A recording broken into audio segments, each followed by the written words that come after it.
அன்பு ஆன்மீக தமிழ் அன்பர்களே நண்பர்களே, உங்கள் அனைவருக்கும் தமிழ் யூடியூப் சேனலின் இனிய தமிழ் வணக்கம். தாய்மொழியால் இணைவோம், தாய்மொழியை வளர்ப்போம். வாழ்க தமிழ், வளர்க தமிழ். நமது சேனலில் இன்றைய பதிவு திருமூலர் அருளிய திருமந்திரம். இந்த நூலில் உள்ள ஒவ்வொரு பாடலையும் விளக்கத்துடன் ஒவ்வொன்றாக தினம் ஒரு திருமந்திரம் என்ற தலைப்பில் அளிக்க உள்ளோம். இதனை ஆன்மீக அன்பர்களாகிய நீங்கள் கேட்டு சிவனருள் பெற்று பலன் பெற வேண்டியும், மேலும் இப்பதிவு உங்களுக்கு பிடித்திருந்தால் இப்பதிவிற்கு லைக் மற்றும் ஷேர் செய்தும், அது மட்டுமல்லாமல் இதுவரை இந்த சேனலுக்கு நீங்கள் சப்ஸ்கிரைப் செய்யவில்லை என்றால் இந்த சேனலுக்கு சப்ஸ்கிரைப் செய்து ஆதரவு அளிக்கவும் அன்புடன் கேட்டுக்கொண்டு இப்பதிவினை தொடர்கிறேன். வாருங்கள், தினம் ஒரு திருமந்திரம் அறிவோம். திருமந்திரம் என்னும் நூல் திருமூலரால் தமிழில் அருளப்பட்ட சிவ ஆகமம் ஆகும். சைவ திருமுறைகளின் வரிசையில் திருமந்திரம் 10வது திருமுறையாக வருகிறது. 9 தந்திரங்களாக வகுக்கப்பட்ட இந்நூல் 3000 பாடல்களை கொண்டது. திருமந்திரம் பக்தி பிரபாவத்தில் ஆரம்பித்தாலும் அடுத்து உபதேசம், தத்துவம், யோகம், தியானம், சக்கரம், ஞானம் என்று பல விஷயங்களை பற்றி பேசுகிறது. திருமூலர் யோக பயிற்சி தரும் விதம் சுவாரஸ்யமான நடை. அவை வெறும் சூத்திரங்களாக இல்லாமல் படிப்பவர்களுக்கு உற்சாகம் தரும் விதமாக அதன் பலன்களையும் சேர்த்தே சொல்கிறார்.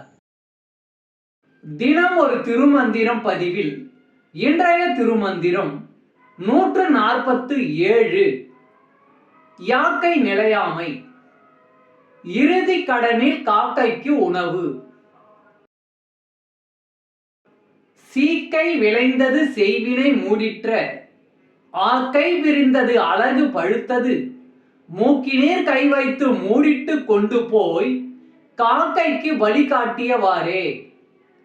சீக்கை விளைந்தது செய்வினை மூடிற்ற, ஆக்கை விரிந்தது அழகு பழுத்தது, மூக்கினேர் கை வைத்து மூடிட்டு கொண்டு போய் காக்கைக்கு வழி காட்டியவாறே. பாடலின் விளக்கம். நம்முடைய வினைகளுக்கு காரணமான இந்த உடல் கபம் முதலான நோய்களை கொண்டது. இந்த உடல் நம் உயிரை விட்டு பிரிந்த பின் எலும்புகள் எல்லாம் வலுவிழந்து அழியும் தன்மை பெற்றுவிடும். இறந்தவரின் மூக்கில் கை வைத்து பார்த்து இறப்பை உறுதி செய்வார்கள். பிறகு உடலை துணியால் மூடி சுடுகாட்டிற்கு கொண்டு போய் காக்கைக்கு உணவு வைத்துவிட்டு இறுதி கடன் செய்வார்கள். தமிழ் அன்பர்களே நண்பர்களே, இன்று தினம் ஒரு திருமந்திரம் என்ற தலைப்பில் திருமூலரின் திருமந்திரம் பாடலை விளக்கத்துடன் தங்களுக்கு அளித்ததில் நான் பெருமை கொள்கிறேன். மேலும் இப்பதிவு உங்களுக்கு பிடித்திருக்கும் என்று நான் மிகவும் நம்புகிறேன். இப்பதிவு ஏதாவது ஒரு வகையில் உங்களுக்கு பயன்பட்டால் அதில் எனக்கு மிக்க மகிழ்ச்சி. வாழ்க வளமுடன். இறை அருள் பெறுவோம், இன்பமாய் வாழ்வோம். சர்வம் சிவமயம்.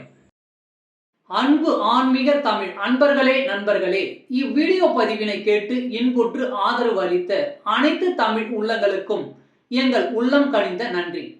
மேலும் இப்பதிவு உங்களுக்கு பிடித்திருந்தால் லைக் மற்றும் ஷேர் செய்தும், இதுவரை இந்த சேனலுக்கு நீங்கள் சப்ஸ்கிரைப் செய்யவில்லை என்றால் சப்ஸ்கிரைப் செய்து பெல் பட்டனையும் அழுத்தி ஆதரவு அளிக்கவும் அன்புடன் கேட்டுக்கொள்கிறோம். மிக்க நன்றி.